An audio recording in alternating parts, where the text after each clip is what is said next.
This meeting is being recorded. Good afternoon, and welcome to the WBC Faster Together LinkedIn Live series of the Women Business Collaborative.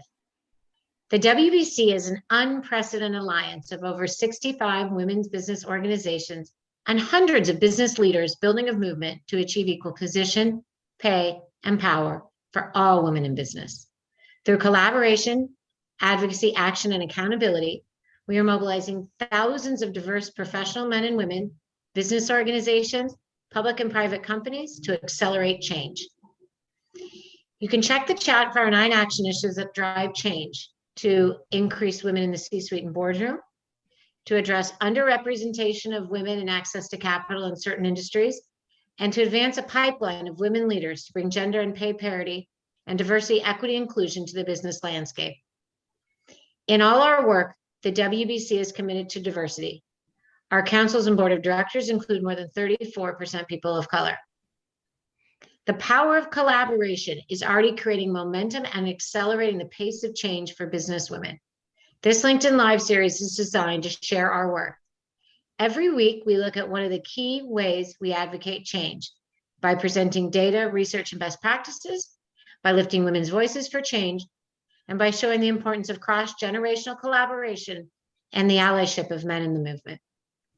Today, my co-host, Linda Schacht, talks with Elisa Mugnos, Executive Director of the International Women's Media Foundation, and the importance of women voices in the media.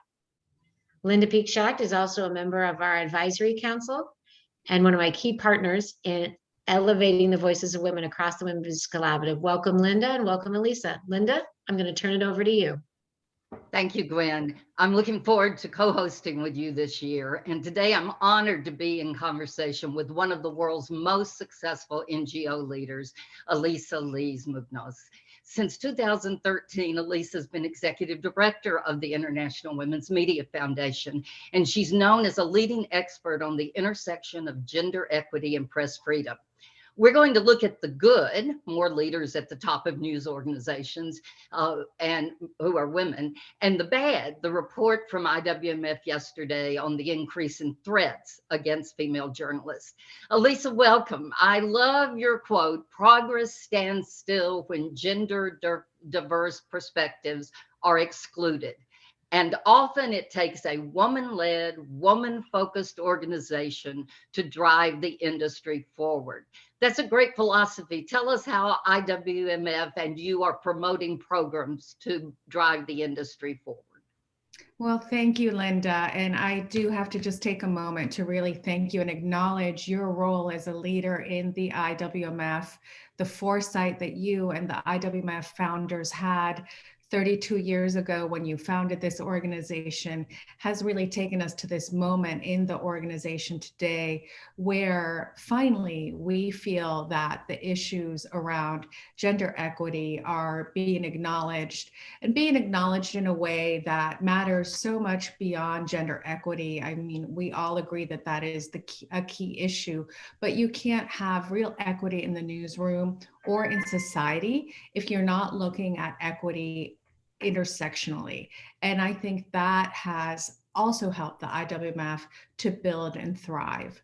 So when I say that you need a women's led organization in the room to drive change, what I am speaking to is years of experience of being in meetings of press freedom organizations, equity organizations that all well-meaning and doing fantastic work, but the IWMF being the only organization that consistently and continuously raises its hand to say, what about women? What about gender? When is this going to be on the main stage instead of on the side stage? Well, and the programs, including your Courage Award that has been going on for 30 years to acknowledge the real courage of women around the world, reporting in war zones and under horrible circumstances is something that you should be proud of. What we found, though, is that you have brought safety training now to women journalists around the world. We're going to get to that in a moment on your report you just released. But let's stay on the good news for a minute. Women at the top of news organizations are making change now. We saw yesterday that the Washington Post new female executive editor, Sally Busby, has named a woman to co-head the national news. We learned that Stephanie Rule is going to take Brian Williams' place on the prime 11 p.m. slot at MSNBC, which is also led by a woman. And I think IWMF can take huge credit for those changes. The new female editors of AP and Reuters have said that creating a more diverse newsroom is one of their goals. So there's been some progress. Do you think we'll see more? And what does that progress mean? I do think that there has been progress, and it's just extremely gratifying to see more women at the top of news organizations. I think that we were previously lulled into a false sense of comfort by seeing so many women in front of the camera. And that's fantastic. We need women's voices in all levels of the news media, but really seeing women rise to higher levels of news organizations is where we think real change can happen. I remember when I first joined the IWMF, there were very few women heads of even news departments in major media outlets. And what we heard from those leaders at the time was that while they would fill the ranks of women in their own departments, as soon as they left, those women were swiftly swept off the management floors and filled again by white men. So I hope that by having more women leaders at higher levels, we won't see that quick turnaround. And not only that, I hope that what we will see is not only more women brought into higher levels of management, but much more diversity of all kinds being brought in, because that is really how the industry is not only going to change, but is going to survive, in my opinion. Well, we've seen, as you point out, that some of that is changing, because when Sally Busby left AP, she was replaced by a woman at the top of AP who said that she is committed to a more diverse newsroom. So what does that mean for elevating women's voices and women's stories? As you've sent out reporting teams around the world, how have you seen them raise up women's voices, women's stories, women's issues? Or have you seen that, and why does it matter? We have seen that. We have seen that women reporting and women editing looks different than their male counterparts, and not better, not worse, just different. And that goes without saying. It comes from a shared perspective of life lived experiences that differ. It's all still news. It's all still journalism. I know that a lot of women reporters kind of get their hackles up when you talk about the differences between male reporting and female reporting. It's all still news. It's all still journalism, but it comes from a different lens. And I think having more lenses and more perspectives is what makes news reporting better. So what do we see when women are reporting? We see more women cited as experts. We see more women interviewed who aren't being perceived or put forth as victims. We see issues that impact more of the population, meaning more women, children, health, issues that are considered soft, but that are a huge part of our economy, of our business, of our democracy. And we see those perspectives portrayed in a different light, in a light that's important to recognize. Yes, and many of those women, as we mentioned earlier, are reporting from places where they're in hostile environments and under threat. Can you talk a minute about the Courage Awards, and then we'll look at your report from yesterday? But the Courage Awards have been going for 30 years. Tell us about some of the women who have been honored. Of course. The Courage Awards, the Courage in Journalism Awards, were founded at the same time that the IWMF was founded. And the reason was that the courageous women who were reporting in the Eastern Bloc, their stories were coming out right around the time that the organization was founded. And really, the founders and to this day, the IWMF believe that it is critically important to raise those issues of women in countries around the world and the incredible odds that they face to do their job. Just yesterday, a Mexican woman journalist was murdered. She had been requesting assistance from the government since 2019, indicating that she knew her life was in danger. And it's really by shedding light on these stories and on the work of these women that we are able to elevate their voices, elevate the issues and the hostile environments that they face day to day. Some of the women who we've honored, ranging from Christiane Amanpour, who everybody knows very well, to an incredible Lebanese journalist, May Shidiak, who suffered very serious injuries when her car was bombed, and she continued to report with a amputated arm and a prosthetic leg. And, that's the kind of tenacious reporting that is happening around the world every day, and we should know more about it. Well, and we see women now on some of the major international stories like Afghanistan and now Russia and Ukraine. We've seen some courage winners who have been murdered or assassinated after they won the Courage Award. Can you tell us about them? I know that Russia and Ireland are two. Well, Marie Colvin, for example, is a prime example when where she was hiding was bombed. Anya Niedringhaus, an incredible AP photojournalist who was reporting on Afghanistan for a decade, was also assassinated in the line of her work. Elizabeth Neufer, who worked for the Boston Globe, died in Iraq. Anna Politkovskaya, a very famous Russian journalist, was murdered in her own apartment building. Women, as many journalists, are targeted. The powers that be want to shut journalists up, and we are doing all we can to make sure that that doesn't happen.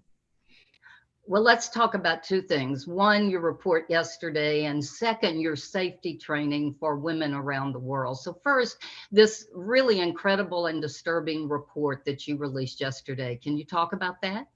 Yeah, absolutely. And just to back up for a moment and to note that out of necessity, the IWMF's work has shifted from, traditional journalism training, which we still do around the world, but with a much, much bigger focus on safety, on physical safety and digital safety. And so the article that was published yesterday in Brookings Tech Stream, which I encourage everybody to read, addresses the very real and reported and counted incidences of well-known media figures targeting women journalists and the very real uptick in extreme targeted online violence targeted at them. It follows two cases in particular of Glenn Greenwald and Tucker Carlson, and the measured increase in hate that Taylor Lorenz suffered directly after they targeted her on air. So it's really the misuse of the bully pulpit to put a target on the back of women journalists. It's knowingly putting them in harm's way.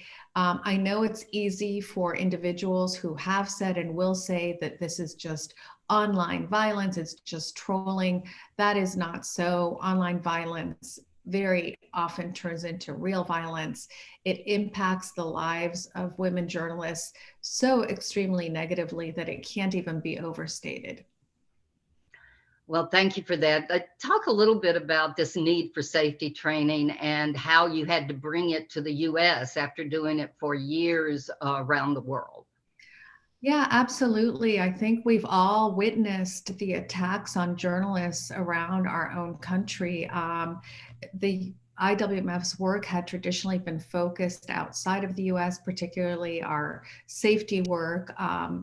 And what we found in the last 6 years was those direct attacks. Again, I would say partially driven by the misuse of the bully pulpit of many, putting a target on the back of journalists, and the real lack of safety training that was happening in the US for US-based journalists, for local journalists, sometimes out of just willful ignorance of media organizations, oftentimes because of lack of resources and knowledge to really provide the needed safety training, support, and equipment to journalists when they are being sent into the field. I think we can look all back to when COVID started, when journalists were in the field without proper PPE. Then we can look at the social justice movement, when journalists were out in the field without having any kind of training about how to work in mob situations, without proper PPE, again, without safety equipment, without even the general knowledge about what is legal and not legal to inflict on them. And so we are bringing all of that training to the US, and we've done so much virtual training. We've done training in newsrooms. There is a recognition, increasingly so, that this is needed, and the resources are out there. And I encourage all media organizations to reach out to the IWMF if you want to make these resources available to your journalists. And we do it free of charge, and so there really is no excuse. Well, thank you for what you're doing on that front. And I want to now go more broadly to your leadership. You have a mark of your leadership as being a great collaborator with other organizations. The WBC is also a collaboration for advocating change. What lessons have you learned, and can you share about your collaborations toward the mission of IWMF? Absolutely. I think I can point to our current major collaborative effort on which is the Coalition Against Online Violence, which represents more than 50 media assistants and organizations that are in other fields altogether, some having nothing to do with the news media, all working together to combat online violence against women primarily, but in general, obviously. And I think the main strength of this coalition is two things in particular. One is that we are all focusing on our niche. What do we bring to this collaboration uniquely? So instead of all of us trying to do all things for all people, we're recognizing the individual strengths that these organizations bring. And second, I think it's really attempting to democratize these coalitions. We helped to put this coalition together, but we are instilling a governance structure that shares the leadership. With that shared leadership comes some financial support, so a tiny organization isn't absorbing all of the cost of maybe maintaining a speaker series like this one, or of coalitions have to be fed and nurtured, and the duty should not just fall on one organization, because I think that skews how that coalition is perceived by the members. We talk about allies, male allies at WBC, and I think of two that have been really important to IWMF, Craig Newmark and Howard Buffett. Could you talk a little bit about their engagement with you and the projects? Maybe in about a minute, tell us a little bit about that. Yeah, of course.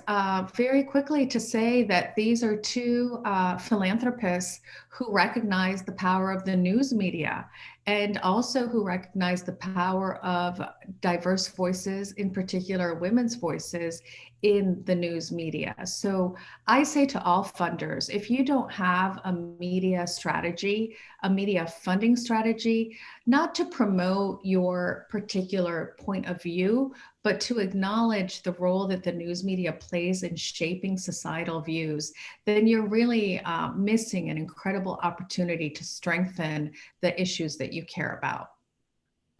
Thank you so much, Elisa, for being with us today and for sharing not only your lessons in collaboration, but also your efforts, your successful efforts in bringing more women in front of and behind the camera in journalism, telling women's voices. Thank you for being with us. Gwen, back to you.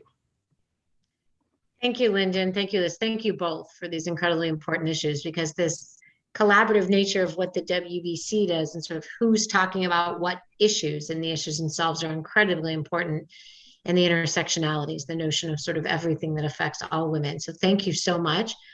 To the audience, thank you for your time today. Please join us next week, February 3rd, where we will be speaking with Patricia Shea, who is a co-chair of our Ally of Her initiative with Skanska, and talking about their allyship program where men are working within Skanska to help advance women.